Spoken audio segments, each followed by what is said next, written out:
Hey, Sheldon, it's super exciting to see you in person. I know we've been having these Zoom calls for quite some time, but yeah, first time seeing you in person at ETH Denver. It's very exciting. So I know you recently joined Omnity, so give a little bit of a background about like what were you doing before that and what got you excited for Omnity? Sure. So I've actually been working with Omnity for about 4 years now. But the reason why it doesn't seem like that long is because we had a different namesake before. We had a different brand and a different product that we focused on. I see. We were doing a lot of the same light client development, which is what attracted me to the company. I met the company as C Dot, our original sort of like, formal business name, because of the light client development that spans across Cosmos and Polkadot and Near and many other blockchains, because I was a Bitcoin maximalist who wanted to see things that shouldn't be on Bitcoin happen on other chains. So because of that thesis, which has since matured and become more refined, I was really excited about the work that was going on. And I said, hey, how can I help with this? Can I be involved? And they said, yeah, would you join us? So it's been a great, busy, hectic 4 years of doing a lot of different little things, but those are all things I'm passionate about. Oh, wow, that's super exciting. I actually didn't know that, right? That you've been involved with the team for quite some time.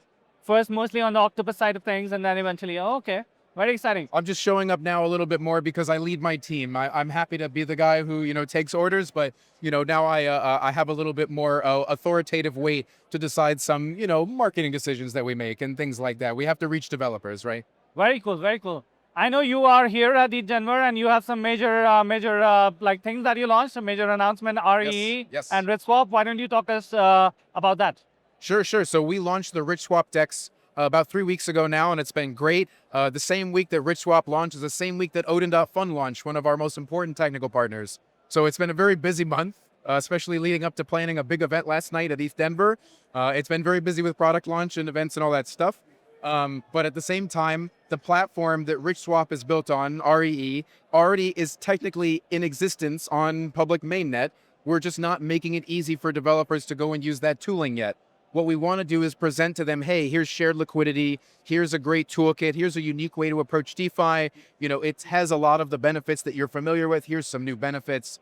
It's going to be a long and detailed journey, realistically. So we have to start by showing that it's possible. We have to start by bringing the liquidity and then showing developers like, hey, it's worth your time to build something where you don't have to, die bleeding out on the liquidity ask, if nothing else. Like that's one of the main drivers. Let's take a step back and like basically tell us like what is REE, why it matters, why should anyone be excited about it? Sure. So the Runes Exchange environment is our product that we put forward to try to get more people to adopt Bitcoin DeFi.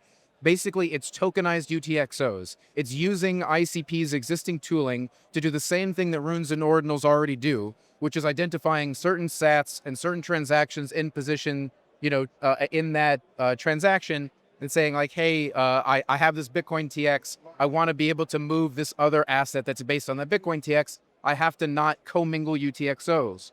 So there's actually a really great argument for compliance and for people who want to participate in DeFi without dealing with tornado cash problems, without dealing with weird OFAC, VASP compliance problems. Very cool. Because when you do that swap on RichSwap, you can track the uniquity of your exact UTXO the whole way through. There's not some weird pooling and bundling. So it's the real thesis of Bitcoin, like the UTXOs Yes. all the way. Made possible by ICP, absolutely. Oh, very cool.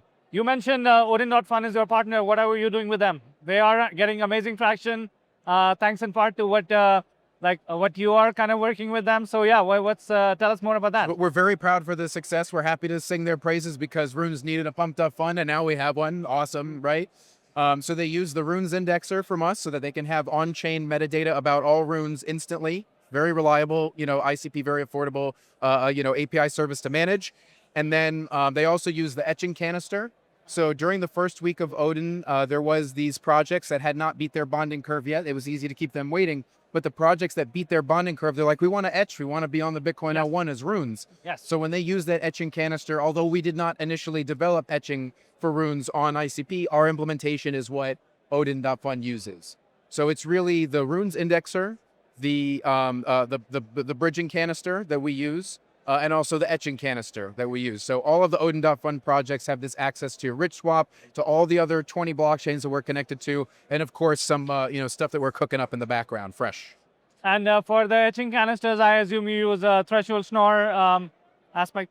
So yes, yeah, have to. Yes. yeah, very cool. Yeah, I think one of the coolest thing, what I'm most excited about ICP and the Chain Fusion stack is that we have essentially threshold ECDSA, DDSA, Schnorr that essentially let you pretty much manage every asset across nearly every chain very seamlessly. You can hold any asset directly without a bridge. You can buy, sell, move, whatever you want to do. Yep. So it's exciting to see it in production with you guys and how you're managing things with Odin.fun. Super excited. Anything in particular that you're excited about here at ETH Denver? Would love to hear your thoughts. Well, the traction for Bitcoin DeFi in general has been great. I'm not too surprised, but I am pleasantly surprised that every single day there is at least 2 events overlapping all the time that are Bitcoin DeFi events. And I'm very happy to see that. It would be a little bit too much to maybe see ICP trying to do that all the time, everywhere, all the time. But having the coverage for Ethereum here and still having multiple ICP projects out there at those Bitcoin events shows people like, hey, this is a real platform that really helps. We're really using Bitcoin full nodes. You know, we don't have to drag Bitcoiners into a thesis about chain abstraction in some other unfamiliar way. It's a full node. Like it's not that abstract. Yes. You know, so that's been a very successful message. And I've been really happy to see the positive attitude from ETH Denver attendees in general about it. Super. And yeah, it was a pleasure having you and enjoy the rest of the show, Sheldon. Great seeing you. Good to see you, Lamesh. Thank you. Great to meet you in person.